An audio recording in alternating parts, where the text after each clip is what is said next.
just tell me, because I forgot to ask, just tell me what Subotica was like when you grew up as a child with your family, just what the town was like, you know, where you went to school. So it was a nice place to grow up, a nice place to live after the war.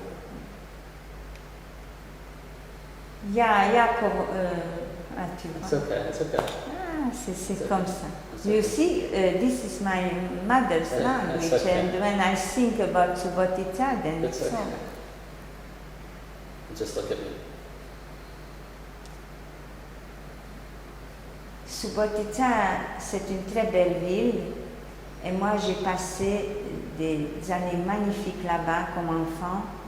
J'ai jamais senti aucun besoin. J'étais entourée de ma famille là-bas, et puis on était tous unis, et comme très jeune, j'ai pas eu de problème. S'il n'y avait pas de bagarre entre mes parents, moi je pouvais être la fille la plus heureuse.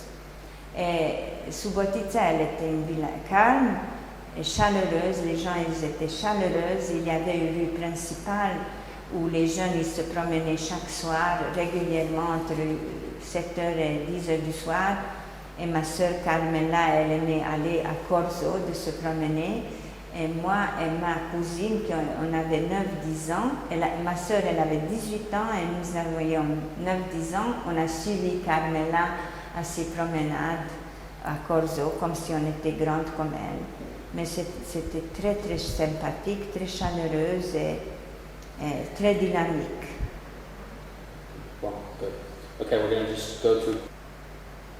Il n'y avait jamais de problème pour Carmela, c'était certainement une très bonne élève, très, très intelligente, et mon père, il a travaillé avec Carmela comme il a travaillé avec moi. Il a fait tout pour que Carmela, elle parle les langues, pour qu'elle fasse ses devoirs, et il a toujours dit que Carmela, elle était très, très intelligente. Alors c'est normal qu'elle a suivi le gymnase à Subotica et qu'après, elle a prétendu aller à l'université. Mais Carmela, étant une enfant de guerre, elle était assez sioniste, elle voulait aller en Israël. Et mes souvenirs, elle s'arrête là, quand elle était partie en Israël à 18 ans. Et après, je me souviens qu'elle était allée aux États-Unis et elle s'est mariée là-bas. Et puis, pour moi, ça arrêtait là le lien avec ma sœur. Yeah, what? It goes out, huh? Yeah. The truth, the vraiment. Where, what year you think it was, and how old you were, and what you thought, and if you wanted her to marry him, all this.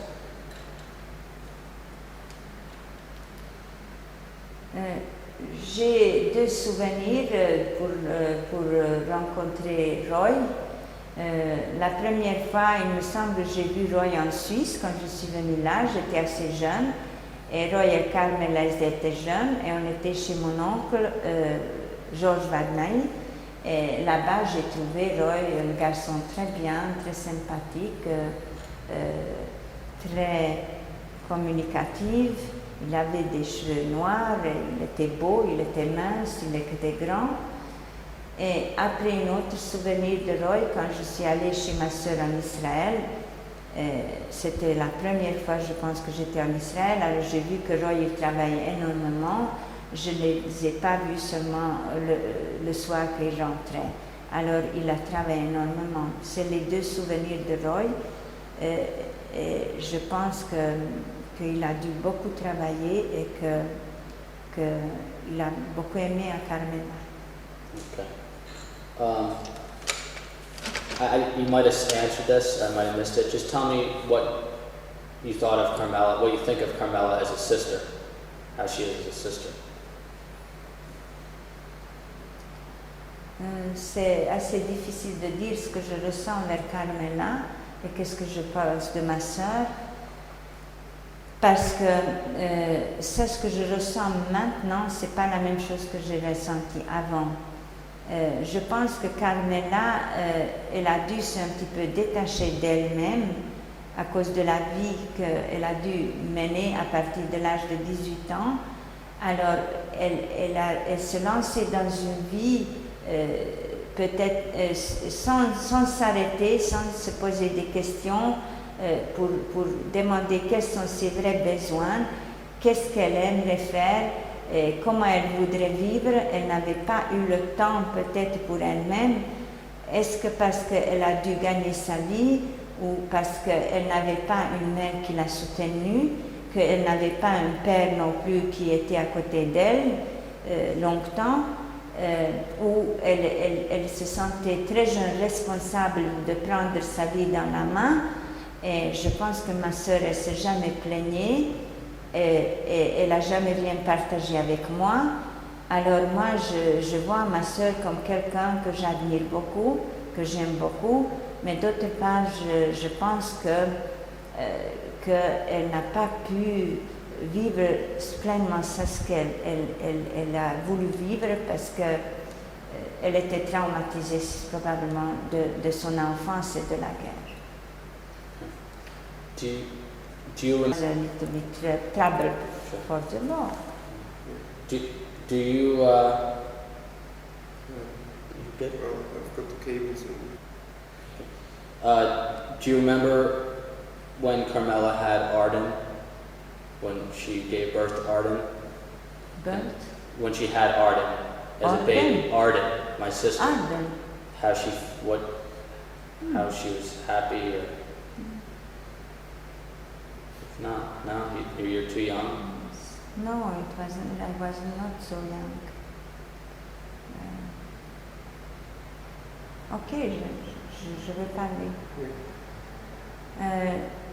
Moi, je me souviens que Carmela, quand elle a accouché Arden, je me souviens de deux scènes. On était ensemble en vacances, au bord de la mer, et puis Carmela, elle était très très heureuse avec sa fille, mais il me semble que c'est plutôt Roy qui a joué avec Carmela.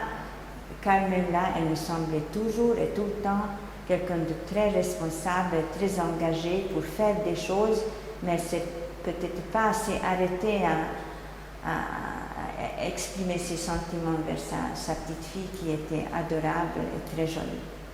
Okay. Tell me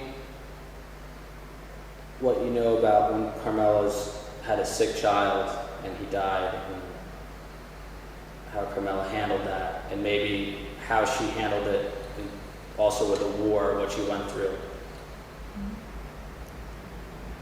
J'étais aux États-Unis avec mon père et ma mère juste au moment quand Carmela elle a eu un fils qui était très très malade et il était mourant à l'hôpital. Et je me souviens que je suis allée avec elle à l'hôpital. Je pense que j'ai dû avoir 17 ans, 16 ans, je ne sais pas. Et elle était très très courageuse. Elle a vu ce fils qui était très beau, il avait des très beaux yeux et Carmela, il l'a traité à une manière détachée. Je pense qu'elle a dû être détachée parce que sinon, alors elle sombrait dans la dépression. Et puis, j'ai jamais vu ma soeur ni dépressive, ni triste, ni de pleurer devant moi. Alors je trouve que son comportement vers ce garçon malade, elle était, selon moi, c'était un froideur, mais maintenant je sais qu'elle a dû se détacher de la douleur parce qu'elle ne pouvait plus supporter. Okay. Then how was she when I was born? Quand Joël il est né, alors ma sœur, elle avait très peur, très très peur de nouveau de perdre son fils.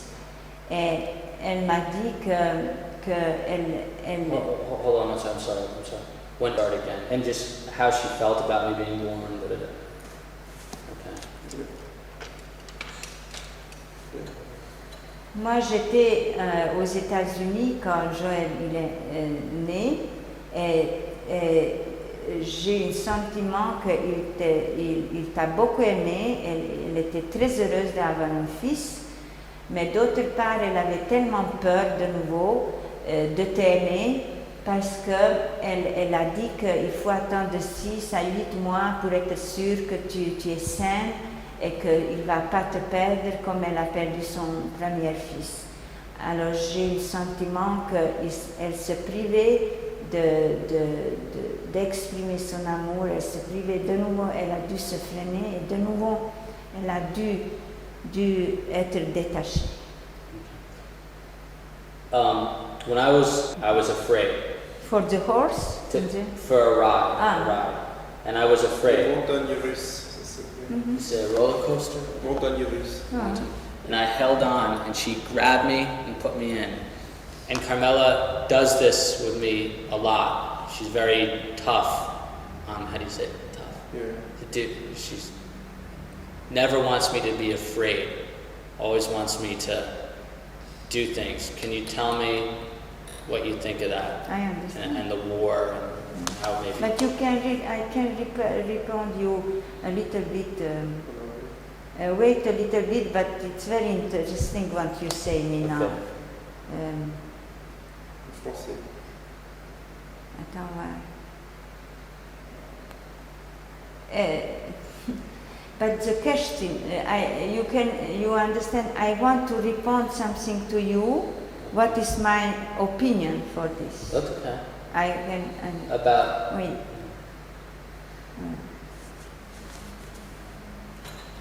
Bon, vas-y. You can say my opinion of the... How do you say the roller coaster? Mon opinion? Mon opinion... C'est mon opinion. About the roller J'ai coaster. entendu. Mon opinion de ça, ce que tu m'as raconté, Joël, est que c'est un peu cruel ce qu'elle a fait Carmela avec toi dans cette Luna Park, comme on dit en français, à Disneyland, parce qu'elle elle a fait quelque chose contre ta volonté, parce qu'elle avait peur que tu vas être fragile et que tu vas avoir peur. Alors, elle voulait à la force de te fortifier et à la force, elle a pensé que si elle te pousse, que tu seras plus courageux dans la vie. Alors ça, je tire une parallèle entre ta mère et toi et entre ma mère et son père. Ma mère, elle m'a dit que son père, il était très cruel avec elle et que elle l'a poussée d'être forte et quand ma mère elle n'était pas forte, alors son père il a tout à fait dévalorisé et même il était très violent avec ma mère. Ça veut dire que ton grand-père, ton arrière-grand-père avec ta grand-mère, elle était aussi violente comme ta mère, elle était violente avec toi.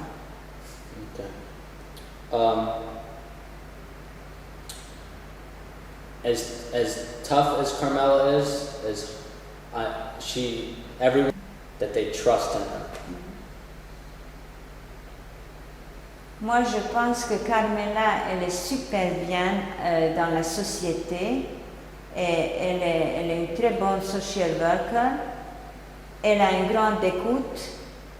Elle est très intelligente, elle donne des bons conseils aux clientes, elle a un caractère qui est positif, ça veut dire qu'elle se force quelquefois à être souriante, elle ne s'occupe pas du tout d'elle-même, alors elle est capable de jouer presque un rôle de quelqu'un qui est toujours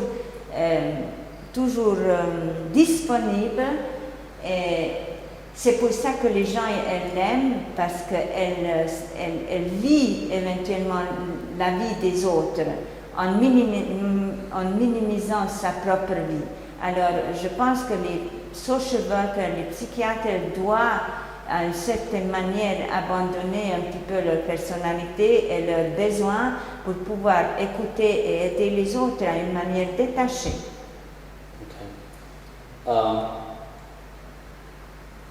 One of the reasons I decided to never bother to ask about the war.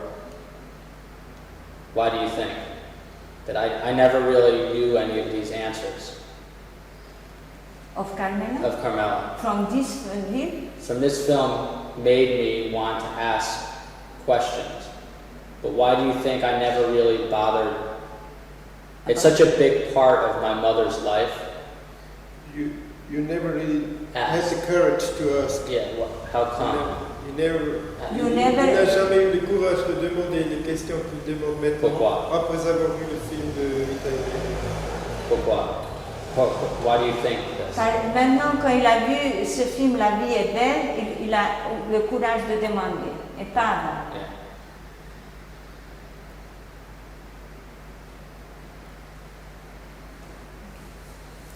Je pense que ce film, La vie est belle, elle est un film magnifique et très touchant. Et moi, j'ai vu là-bas le courage d'un père qui cache devant son enfant la réalité de l'atrocité de la guerre. Et cet homme, il dépasse tout à fait sa sensibilité et ses besoins, et que lui, il veut créer un monde imaginaire à son fils pour que son fils, même s'il doit mourir, que jusqu'à la fin de sa vie, que son fils, il voit une image belle de ce monde qui est autour de lui. Alors, si toi, tu oses maintenant demander les questions de ta mère, c'est peut-être parce que tu penses que tu identifies peut-être le courage de son père, de ce père, à courage de ta mère, qui voulait aussi préserver de toutes ces histoires et toutes ces souffrances qu'elle a passées, et elle ne voulait pas te parler avant. Et peut-être que tu ressens qu'elle a vécu la même chose. Carmela, ce que... Je ne sais pas maintenant, je me suis un peu...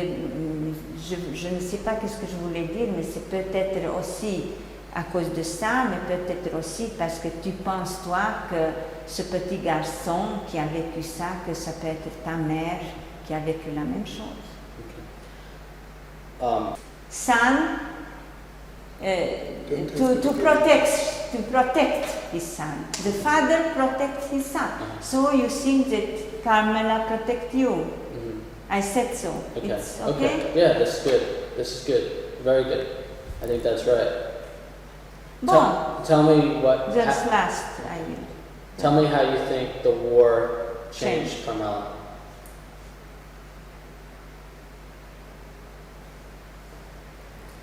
Maintenant, quand je réfléchis un peu plus profondément comment la guerre elle pouvait changer le caractère ou l'existence de ma sœur Carmela, je pense que quand même la guerre elle a une influence sur son caractère, parce que moi je suis quelqu'un de très sensible, peut-être un peu trop sensible, parce que je suis maîtresse de danse classique et je vis à travers de la musique et de l'art.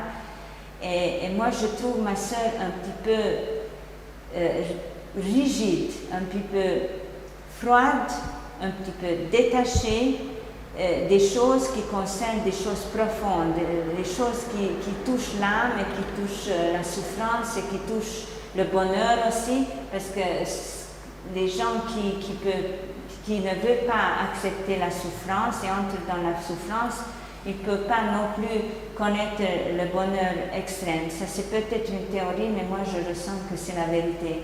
Alors Carmela, elle vit toujours d'une manière tout à fait équilibrée, c'est ça l'image qu'elle fait d'elle-même, et ça vient de ça qu'elle ne veut pas entrer dans sa souffrance, et puis c'est ça que je pense que la guerre elle a fait, qu'elle refuse la souffrance, elle refuse d'entrer dans ses propres besoins, et elle est détachée à une certaine manière d'elle-même.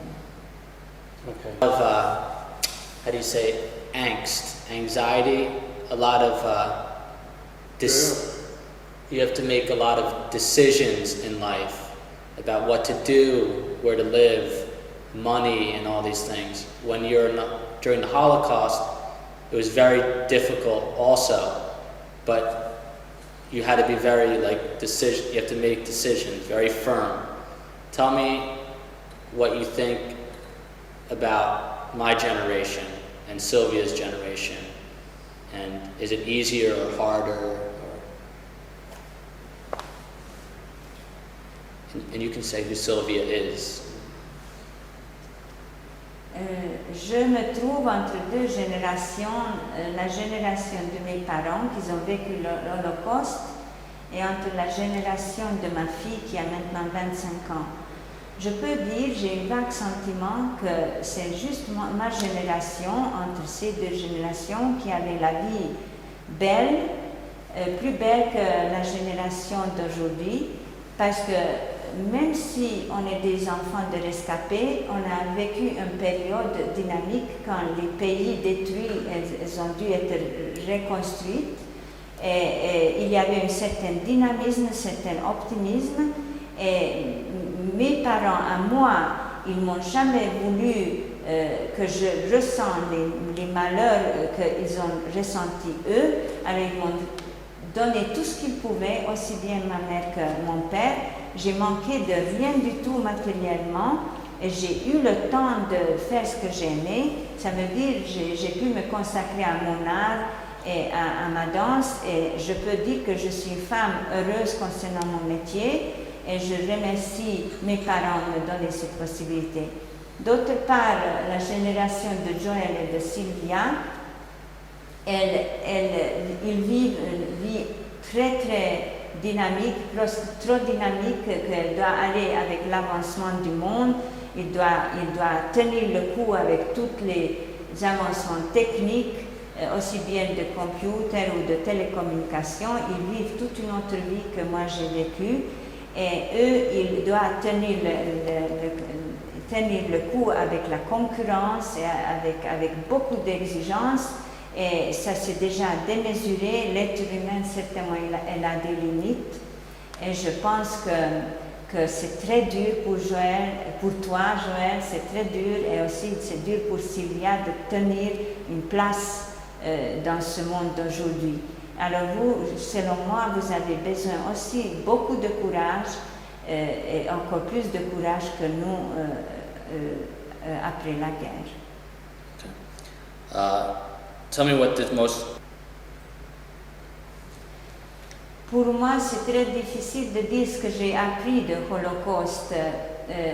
Ça, ce que j'ai appris, c'est peut-être... je regarde tout à une manière artistique. Je dis que c'est terrifiant de voir à travers le Holocauste de quoi l'être humain est capable par son haine et par son haine raciale et religieuse. Alors, pour moi, c'est terrifiant de comprendre qu'un être humain comme moi, parce que je suis croyante, je crois à Dieu, alors je pense que nous sommes des créateurs de Dieu, alors je pense que c'est terrifiant de reconnaître qu'on est capable de faire les atrocités comme ils ont fait pendant la Deuxième Guerre mondiale et aujourd'hui partout dans le monde. Moi, je suis tout à fait contre ça, et c'est ce que j'ai appris malheureusement, c'est que l'être humain n'est pas parfait, et tout ce que je voudrais que ça aille mieux dans les futures générations. Pas seulement concernant l'avancement technique du monde, mais l'avancement sentimental et spirituel. Okay. Do you think there can ever be another Holocaust? Pardon? Do you think it could happen again? C'est possible?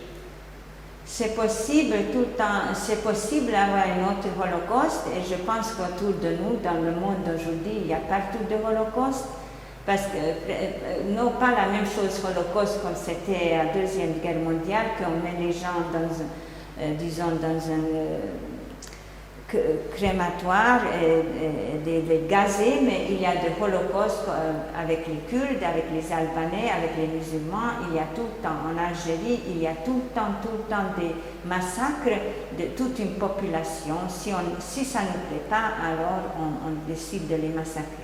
Mais est-ce qu'il y aurait encore une fois un holocauste comme ça, bien planifié, que toutes les Juifs ont fait gazer les enfants, les petits-enfants et les bébés et les mamans et les vieillards?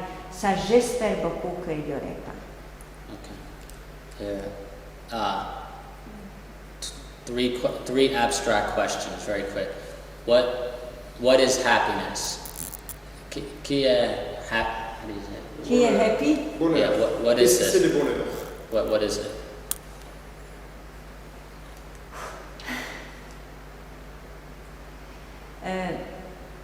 C'est très difficile à répondre qu'est-ce que c'est un bonheur, mais moi, ce que je ressens pour moi comme bonheur, c'est quand je fais ça ce que j'aime, quand j'enseigne la danse, quand je suis en communion avec moi-même, quand je cours pas pour arriver à quelque chose, quand je ne suis pas pressée, quand je me prends le temps pour moi, quand j'accomplis mes besoins, quand je m'accepte comme je suis, avec tous mes défauts, en sachant qu'aucun être humain est perfect et absolu. Alors, je pense qu'il faut d'abord s'accepter comme on est, il faut s'aimer comme on est, et si on peut faire ce qu'on aime, ce qu'on veut faire, alors c'est ça qui est un bonheur. D'autre part, je trouve aussi qu'on peut être heureuse et heureux quand on est aimé, aussi bien de nous, mais aussi d'un compagnon, de notre compagnon, notre mari, notre femme. Et surtout que quand on est aimé de notre mère, ça c'est la première chose. C'est indispensable pour le bonheur d'être aimé et accepté par notre mère. Okay. Voilà. What is sadness?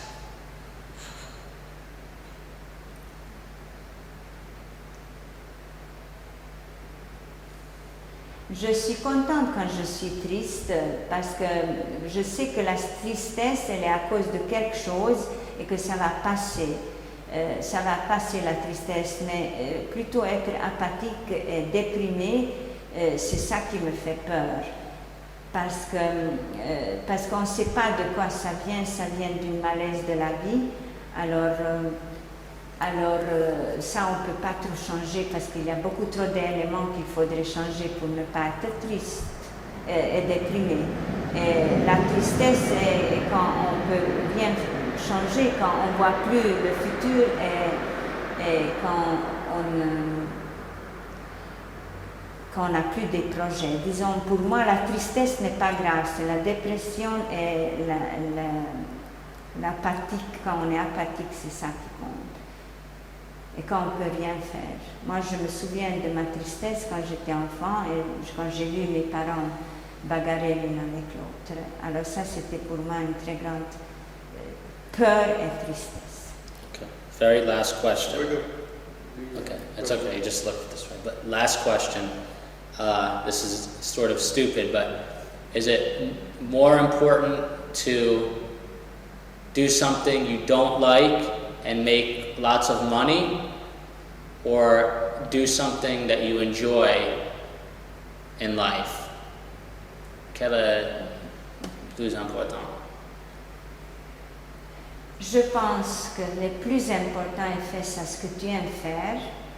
Et l'argent, elle est important juste pour vivre, pour avoir un toit sur la tête, pour avoir de quoi manger. Et rien d'autre. Le bonheur, ce n'est pas l'argent, le bonheur est dans toi-même. Alors quand tu es calme, quand tu t'acceptes comme tu es, quand tu fais ça ce que tu aimes faire, si tu peux faire ça ce que tu aimes faire, alors je pense que c'est ça le bonheur et c'est pas l'argent qui fait bonheur. Et moi j'ai vécu toute ma vie, jusqu'à 50 ans maintenant, en faisant ce que j'ai ressenti. J'ai beaucoup souffert, mais maintenant, à ce moment, je suis heureuse. Excellent. Is there anything you want to say? Anything else that you want to? J'aimerais dire, Joël, que je ne t'ai pas connu avant, et puis tu es le fils de ma sœur Carmela, et je peux te dire que je te trouve très profond, je t'aime beaucoup, et j'espère que tu vas retrouver ton chemin bientôt dans la vie, et que tu vas trouver de faire ça ce que tu aimes, et que tu vas avoir confiance en toi, et tu vas être heureux. Et c'est ça que je te souhaite. Yes. Good. Good. Okay.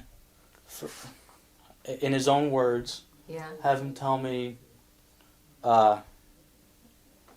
what his relation is to you. Vagy először mondd meg, hogy mi In his own word. What his name is and what mi is a neved, ki vagy, és mi a kapcsolat te közted és én köztem. Je m'appelle Georges Vadnaï, ou depuis 1951, le docteur Georges Vadnaï, puisque j'ai passé mon doctorat à la Sorbonne en 1951. Je suis né à Gödöllő, c'est un petit village dans la banlieue de Budapest, le 23 juillet 1915. Ça veut dire qu'actuellement j'ai 84 ans. Okay, stop rolling for one second. Yes. We should stop the conversation over there. Vagy te, Roll. a neved, és hogy mikor születtél, és hogy milyen hogy je suis l'oncle de Carmela Krisaber-Waldman. C'est tout, c'est tout. Oui, d'accord. Alors j'ai répondu à la question, sauf peut-être que je n'ai pas dit que tu... Non, mais que tu je dois suis... recommencer dès le début, encore une fois. Tu poses la Encore question. recommençons. Alors, identifie toi-même Ah. et après dis quelle est ta relation avec moi. Mais ça, je dirais avant. Je suis Monsieur Georges Vadnaï et je suis l'oncle de Carmela Krisaber, respectivement de Carmela Waldman. C'est comme ça que je réponds. D'accord. Ça, il faut le dire après que j'ai dit, moi je suis Georges Vadnaï et je suis l'oncle de Carmela Krisaber Waldman, né Vadnaï. Okay, stop. Emlékül, aki naiv, jóhiszemű emberként átélte és megörökítette a második világháború borzalma feledésbe. Még akkor sem, amikor mi, akik átéltük a Shoát, nem leszünk már többé. Emellett lányainknak is szól, hogy egyszer majd ők is elolvassák, mert mesélni keveset hagytak, olyan fájdalmas nekik az emlékezés még ma is. Védték magukat, és mi is védtük őket részleges hallgatásunkkal. Karmilányom kérdezte egészen fiatalon már, és hány gyerek halt meg? Miért nem vettek kezébe még a naplót? Nem bírom elolvasni. Carmela, aki az angolra fordítást intézte, hónapok óta ugyanezt mondta, nem bírom. És belesír a telefonba. Unokáimat érdekli a múlt és népünk szenvedései. Ők el fogják olvasni, és velük együtt, ha Isten is akarja, a következő nemzedék is. Remélem és hiszem társadalomért, amelyben az embernek emberként becsülik egymást. Emlékezz, olvasó, azokra az időkre, emlékezz az ártatlan, elhurcolt, elpusztított 6 millió zsidóra, és túlélők megszentelhetetlen sírik. And George is 84 and Grandma Anu is 86 and they just both wrote books. Ask him to speak about why he felt inspired to write a book. És mit gondolsz, hogy mi inspirálta az anyut arra, hogy könyveket írjatok a holokosztról? Moi, j'ai écrit mes souvenirs seulement ces derniers mois ou ces dernières années, tandis que le livre de Lily contient les souvenirs de son mari, ou plus exactement de son premier mari qui a été déporté pendant la guerre et il n'est pas revenu. Par contre, alors son deuxième mari, elle se remarie après la guerre. Son deuxième mari a écrit un journal intime que Lily a retrouvé un beau jour. Et alors, elle écrit ce que Latsik Senesh a écrit dans son journal. Et notamment, elle cite une fois une question de Carmela, quand elle était encore toute petite. Comment s'est fait, maman, que moi je sois restée en vie alors qu'il y a tant d'enfants? Ou plus exactement, elle a interrogé les aînés pour savoir comment se fait-il qu'elle soit de retour, qu'elle ait survécu à la guerre alors qu'il y a tant d'enfants. Et elle pose la question, et combien d'enfants finalement qui ont succombé pendant la guerre? Et alors là, il a fallu lui répondre, je ne sais pas si tu as donné cette réponse, il y avait sur les 6 millions de juifs qui sont morts durant la Deuxième Guerre mondiale, il y a 1,5 million d'enfants. 1,5 million, mais je dis toujours qu'en réalité c'est faux de dire qu'il y a 1,5 million ou 6 millions de juifs qui sont morts, parce que si ces 6 millions de juifs étaient restés en vie, déjà à la deuxième génération, il eût fallu compter avec 12 millions de juifs, sinon 15 millions, qui auraient été les descendants de ceux qui ont été déportés et qui ne sont pas revenus. Stop rolling for a second. Megállom. Ask him, Tu peux but in a continuer. full sentence. I decide. You can. Pourquoi est-ce que j'ai écrit un livre sur mes souvenirs de la Deuxième Guerre mondiale, ou plus exactement de mon séjour au camp de concentration de Vernet et de Gurs? Tout simplement parce que j'ai éprouvé le besoin d'exprimer tout d'abord ce que j'ai vécu, et d'autre part, je voulais écrire pour que mes enfants sachent ce qui s'est passé entre 1933 et 1945, mes enfants, mes petits-enfants, mes arrière-petits-enfants, et j'en ai déjà, Dieu merci, une dizaine. Il a fallu quand même qu'ils connaissent dans quelles conditions leurs parents et leurs grands-parents ont vécu et dans quelles conditions leurs parents et grands-parents sont morts durant la Deuxième Guerre mondiale. Et qu'ils sachent aussi avec quelle bestialité les Allemands s'étaient conduits envers les Juifs. Bon, did he answer why he would? Yeah, he wrote the book. In a full sentence. Pourquoi tu as attendu, est-ce que tu as attendu à écrire sur ces choses, ces événements de la guerre jusqu'à 1995 ou 8, et pourquoi tu n'as pas écrit en 48? Pourquoi peu Ou d'abord, plus, juste après la guerre? parce que je suis Non, arrivé non, en non. France. Non, non, tu commences. Pardon? J'étais arrivé en France en 1939. J'ai commencé mes études supérieures, mes études universitaires à Vienne, ou plus exactement à Subotica. J'ai fait un semestre de droit et ensuite j'étais parti pour Vienne parce que j'ai obtenu une bourse de la Fédération des communautés israélites de Belgrade qui m'a accordé donc une bourse mensuelle de 1000 dinars ou de 100 shillings. Et alors j'ai commencé mes études supérieures à Vienne, à l'école rabbinique de Vienne et à l'université de Vienne, à la faculté de philosophie. Et j'ai terminé en 1938 ma carrière viennoise dans ce sens qu'il y avait l'Anschluss. Hitler venait d'occuper Vienne et j'étais obligé de quitter Vienne. J'étais retourné en Yougoslavie. J'ai passé un semestre à l'université de Belgrade. Et ensuite, voyant que finalement la drôle de guerre continue encore en France et qu'il n'y a pas de guerre au sens propre du terme, je suis retourné à Paris en compagnie d'un de mes collègues qui vient de mourir il y a quelques mois, le grand rabbin Boutz, ex-grand rabbin de la communauté de Luxembourg. Et nous sommes remontés de la Yougoslavie ou de Belgrade à Paris et nous avons continué nos études à l'école rabbinique à l'université. Et moi, j'ai passé l'examen de sortie où j'ai obtenu le semicha, le diplôme de rabbin, en 1942, au début janvier, au mois de janvier. Et ensuite, pendant presque toute une année, j'étais libre, j'ai étudié. Je me rappelle très bien que j'ai étudié le livre de Job à fond, parce que c'était un des livres de la Bible qui nous intéressait le plus. Et ensuite, au mois de décembre, sans qu'il y ait une raison apparente, un beau jour, le 9 décembre, on frappe à notre porte de notre appartement et il y a 3 messieurs qui entrent et qui demandent à voir M. Vadnaï. Alors, la sœur de mon meilleur ami avec qui j'ai partagé un appartement de 3 pièces, ouvre la porte de ma chambre en disant « Écoute Georges, il y a ici des messieurs qui te cherchent ». Et alors j'étais entré dans la chambre où se trouvaient ces 3 messieurs qui m'ont déclaré tout de suite « Messieurs, nous sommes de la sûreté et nous sommes venus pour vous prier de venir avec nous ».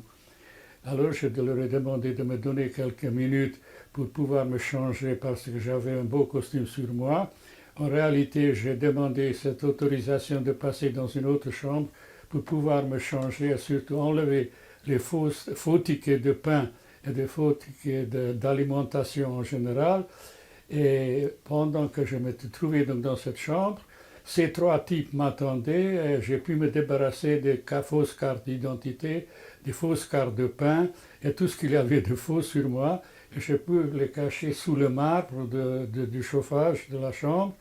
Et ainsi, j'ai pu, comment dirais-je, rester en liberté en attendant que ces trois hommes m'emmènent au commissariat central. Et voilà comment j'ai été arrêté ensuite au mois de décembre. Et de 9 décembre 1942 et jusqu'à la libération de Lyon en 1944, j'ai été donc arrêté.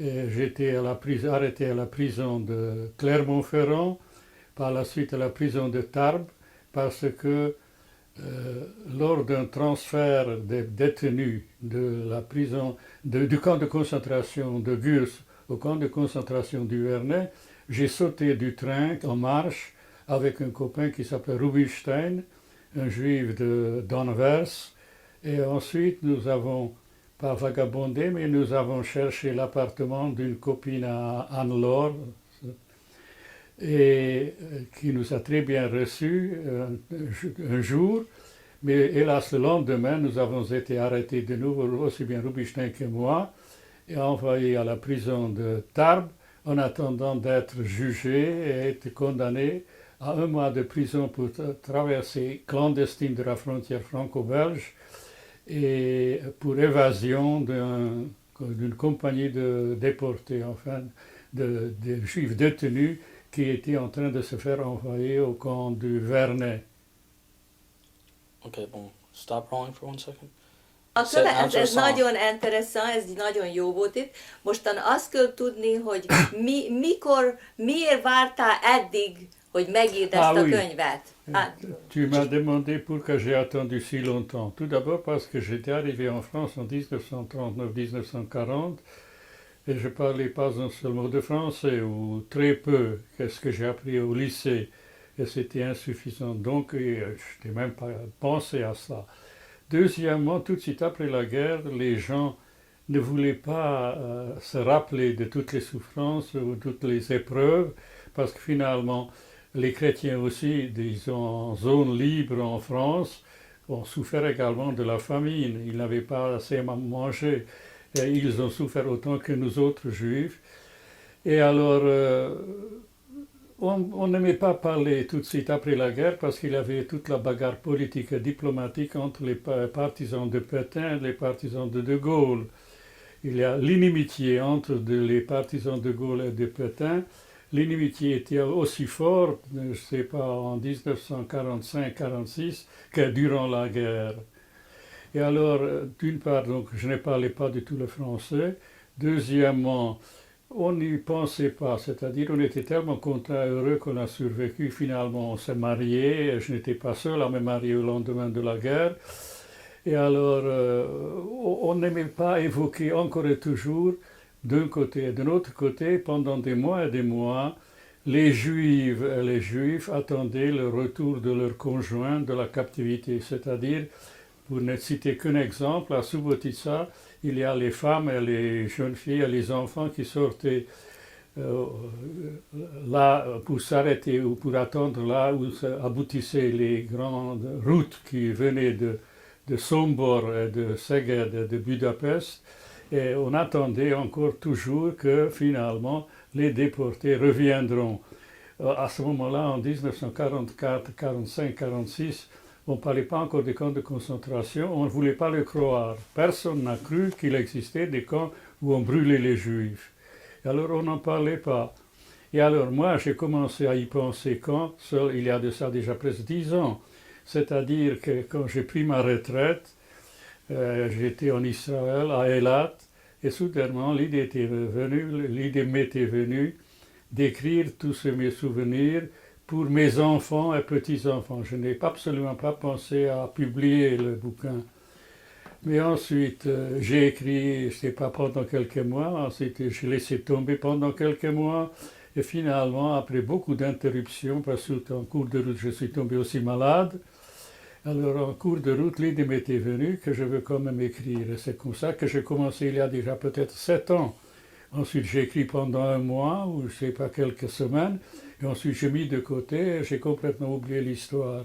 Jusqu'à ce que j'arrive à faire la connaissance d'une poétesse de Lausanne qui avait des relations avec la grande maison d'édition de Lausanne qui s'appelle Âge d'Homme et qui m'a présenté au directeur général, qui est d'ailleurs un ex-yougoslave, qui s'appelle Dimitrievitch. Et Dimitrievitch a trouvé que mon texte était valable, que c'était bien écrit, la narration était bonne, et alors c'est comme ça, l'Âge d'Homme a publié le bouquin à ses frais. Je n'ai pas publié à mes frais, mais eux à leurs frais. Voilà pourquoi ça a duré. Okay, Oh. he gave very good answer. But as soon as he's life, and in just a few words, how he would describe you, and to be very honest, if he says you're pushy. Legyél nagyon őszinte. Őszinte legyél, teljesen ne félj, hogy megsértesd valakit. Ez a háborúról szól, és a karmiról szól. And explain to him that I have a lot of similar questions. So És just hogy answer- nagyon sok hasonló kérdése van, ami újra átmegy ugyanazon a témán. De azt akarja tudni, hogy egy pár szóval, hogy karakterizálna engem általában. Egy Ça n'a plus általános... rien à faire avec la guerre. No, ça a faire Just avec moi. now, today. Mam. Mais Comment? j'ai commencé par des phrases. Qu'est-ce que je pense de Carmela?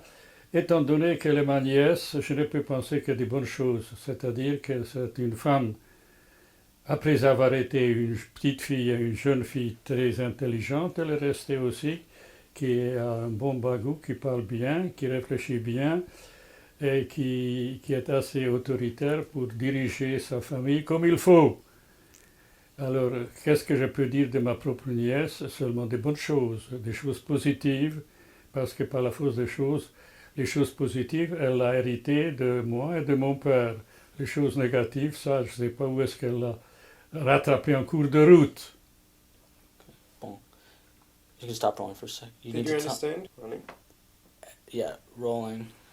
Tell me, as a child, what you look like physically, and before the war, what your home was like, and also have him explain.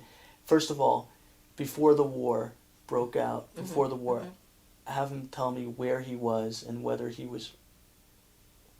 Before the war, where was he at the time? Notre première rencontre avec Carmela, enfin ma rencontre avec Carmela, c'était en 1939.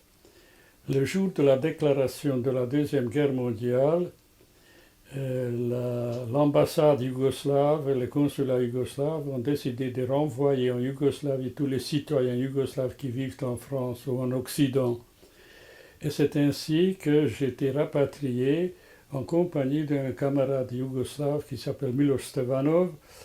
Et après 2 jours de voyage, nous étions arrivés de Paris à Subotica. Et alors Miloš Stevanov est allé à la maison et j'ai monté chez mes parents. Et alors, à ma plus grande surprise, j'ai trouvé là-bas une petite fille, enfin un bébé, qui était dans un berceau, qui vagissait dans un berceau. Et alors, je l'ai mis en propre, j'ai cherché ensuite les parents et les grands-parents. Et je ne trouvais, pour commencer, je ne trouvais ni les parents ni les grands-parents. Conclusion, finalement, j'ai mis la main sur les parents de Carmela. Et c'est ainsi que j'ai fait sa connaissance alors qu'elle avait, je ne sais pas, quelques semaines ou quelques mois, elle venait de naître.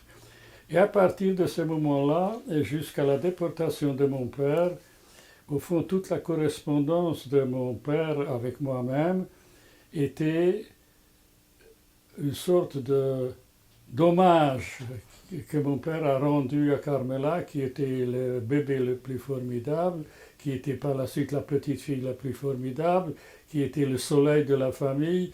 Enfin bref, j'ai toute la correspondance de mon père.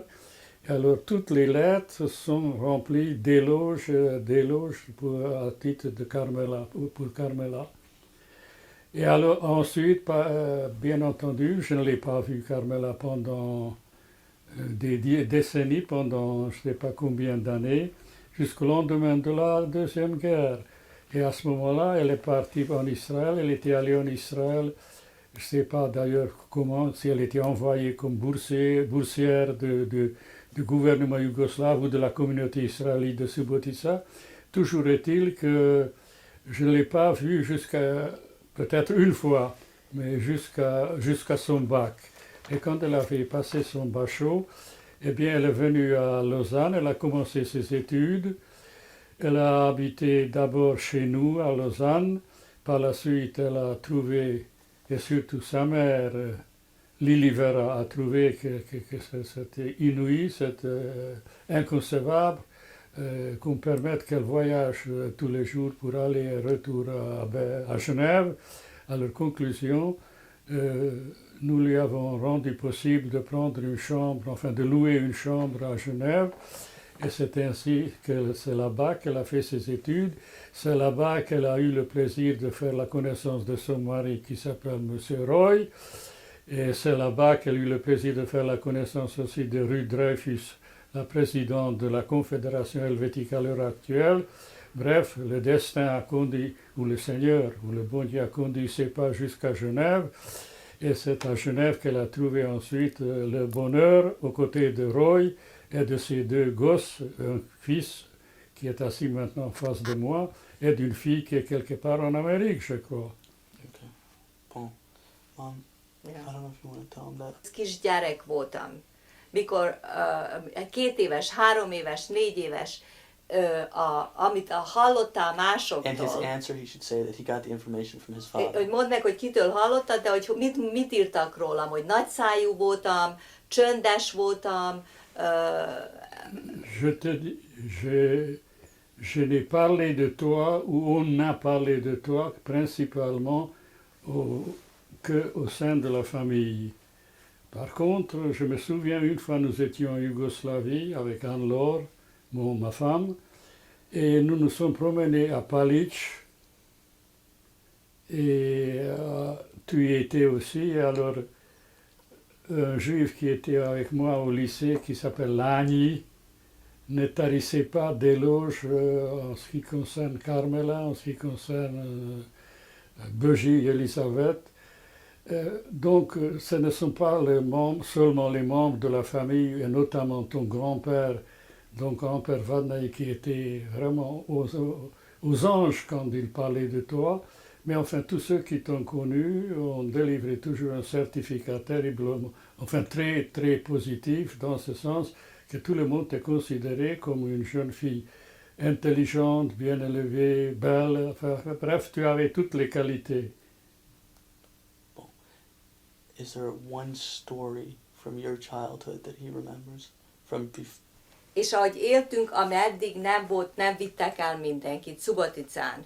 Igen. A 41 és 39 és 44-be vittek csak el minket, ugye? Igen. Hogy az alatt az idő alatt a mi életstílusunk és a mi életünk, az én életem, hogy hasonlítanád össze, amit láttál, hogy Amerikában a gyerekek hogy élnek az ő Hogy élnek a gyerekek ma? Ma. In his own opinion. Ma. A te véleményed erről. Csak a te véleményed. Que la situation des Juifs en Yougoslavie entre 1939 et 1944, quelle était la situation exacte? C'est ça? Non, des enfants. Pardon? Mon enfance de 39 jusqu'à 44 et l'enfance d'un gosse américain aujourd'hui. How he thinks being children were different. Hogy gyereknek lenni, milyen különbségek voltak. Il n'y a pas de comparaison possible. That's what I wanted to tell. Most That's ezt what I mondd want to meg. hear. Pardon? Mondd meg. Bon. Rolling? Alors, quelle est la différence dans la situation, dans la manière de vivre des enfants, disons, aujourd'hui en Amérique, et la situation, les conditions dans lesquelles les enfants juifs ont vécu entre 1939 et 1944. Alors, il n'y a pas de comparaison possible. C'est quelque chose de tout à fait inouï, je dirais, pour un gosse balkanique. La manière dont vivent les Américains dans l'opulence, dans le bien-être, sans avoir des soucis, sans connaître les difficultés et les tragédies qu'ont connues par exemple les enfants yougoslaves juifs entre 1939 et 1944. Pour donner seulement un exemple, Lili Vera, ta mère, affirme encore aujourd'hui que dans la manière de vivre et de penser des juifs de Subotica, il n'y avait aucun changement entre 1939 et 1944. Ce n'est qu'en 1944, au mois de mars, quand les Allemands occupent la Yougoslavie, et qui rétrocèdent aux Hongrois toutes les parties de la Hongrie qui ont été enlevées par le traité de Trianon, eh bien c'est à ce moment-là qu'il y aura un changement énorme, et encore seulement pour les jeunes juifs qui avaient la réputation, et qu'ils étaient peut-être effectivement, qui avaient la réputation d'être des communistes. Et c'est ainsi qu'en 1941 et 1942, les Hongrois ont fait des massacres et des condamnations à mort en quantité industrielle. Par exemple, les 2 fils du grand rabbin de Subotica étaient pendus, mon ami Stefan Müller de Sainte a été pendu, etc. Il y avait des procès où il y avait 17 juifs qui ont été pendus, 17 jeunes juifs.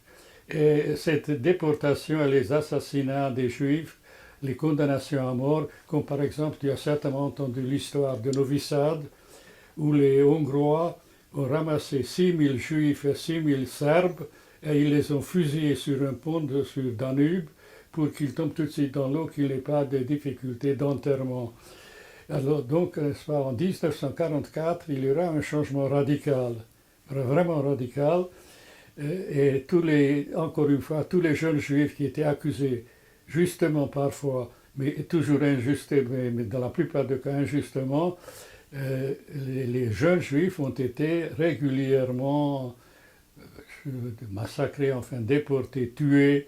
Tous mes camarades de classe juifs ont été condamnés à mort par les Hongrois, et la situation était terrible. Par exemple, j'avais un ami qui s'appelle Atlas Janci, un garçon extrêmement intelligent, formidable, et ce qui était extraordinaire, que lui-même était communiste, on l'a déporté en Russie, et c'est en Russie qu'on l'a tué.